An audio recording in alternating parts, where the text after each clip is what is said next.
Okay, here we are. We're making this sidewall right here, which should be 2.5 foot high, 6 foot long, and we're making it thin. I'll explain why in a minute.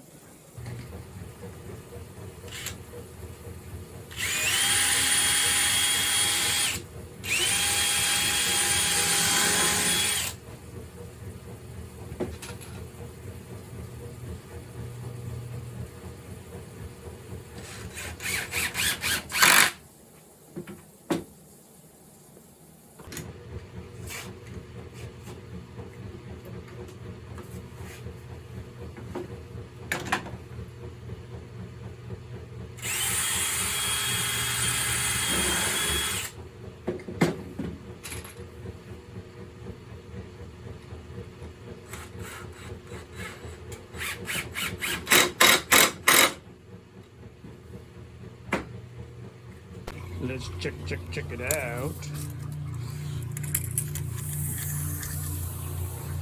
There we go. 6 foot. And why is it 2.5 for 30 inches?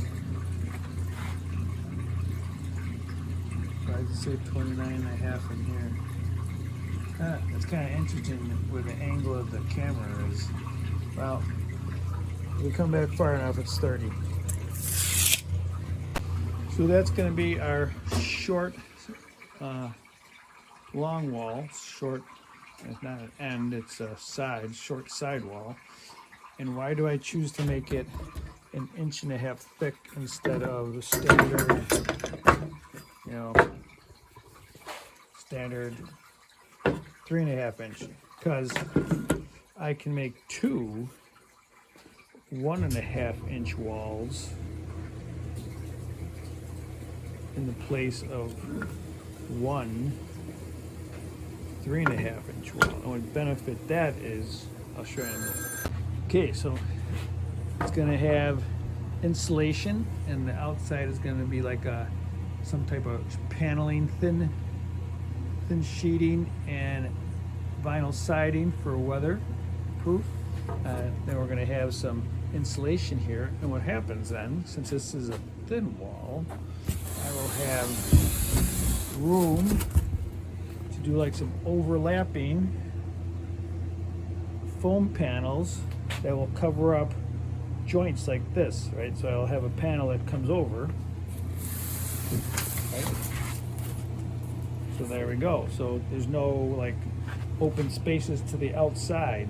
So that's why I decided to make a thin wall, because I can have a double wall, an interleaving wall. Yeah, all right, let's see what happens next. Okay, so they said do not put siding over studs. It needs to be on some type of sheeting. I want very thin, lightweight stuff. And this is stuff that came from my son's fireplace project. We took an old fake fireplace apart in his living room and are building shelves.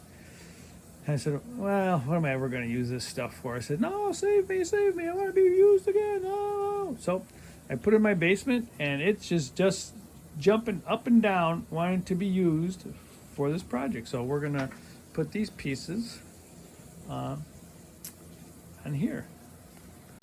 Okay, so we're going to make these pieces 2 inches longer, because this is going to sit, this wall is going to sit on here, and I want to overlap that seam because this is going to be paneled, and I want the water to not get into that seam, and it'll also help for better air fit, covering up gaps. That's what we're going to try. And what are we going to use to put these in? Look at this. Number 6 by 1 inch coarse drywall screws. Is it the best screw for the job? Nope. But I have that. And I have this other box of number 6 by 1 thin or fine thread that I've been sitting on my shelf for 20 years. And they're saying, use me! All right.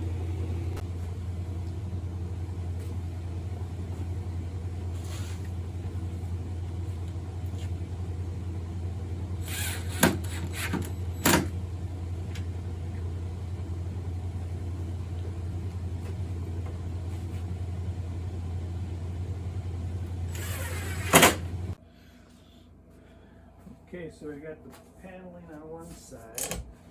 Insulation's gonna go here. So that's like a reasonable amount for me to lift. Not too much more than that.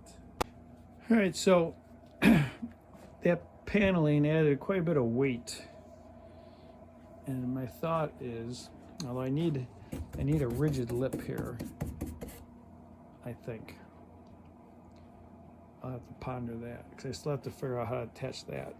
But my thought was maybe next when I build, I'll use this 1/2-inch foam board instead of plywood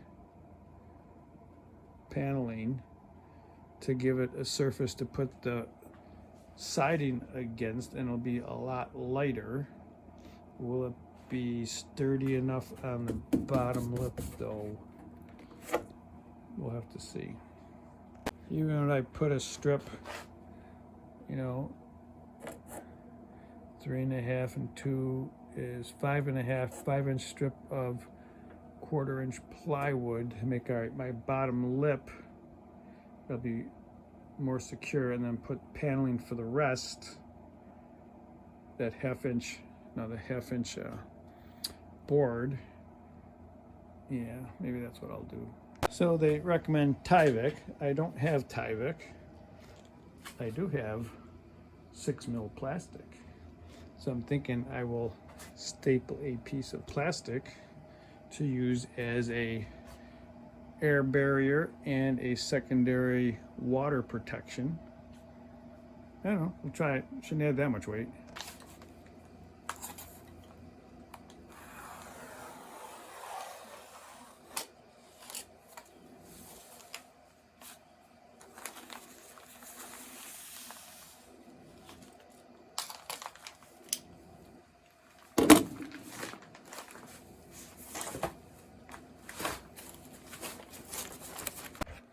All right, we're gonna use our staples, but check this out. Like 20, 30 years old staples. Woohoo! My good old staple gun. Everyone's getting some action in this project.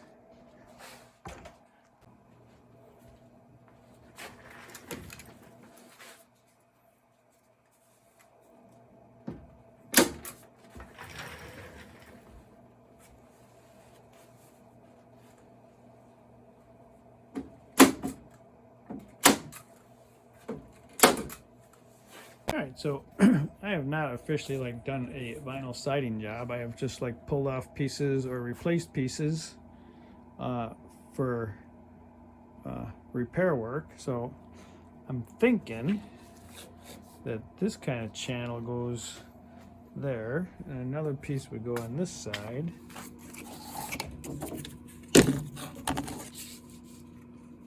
Like that. And then I'm thinking this kind of thing goes along the bottom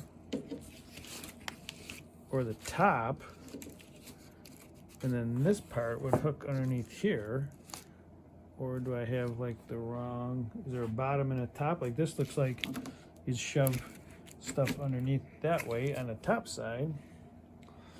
So I am not sure. I guess I will have to Google if there's a bottom and a top strip or just a top and bottom strip. And the other thing is, obviously going along, I have found lots of things I did not think of. So they said to use roofing nails. I do have some short roofing nails, but in all reality, I'm going to put this together and I'm going to have to take it apart once I figure out all my errors. So I think I'm just going to use some of those 1-inch screws. They say it has to be a panhead screw, not a drywall screw. Well, for the final production version, yeah. But I think for now, I'm just going to screw things into place gently and see how things line up, because it's probably coming apart.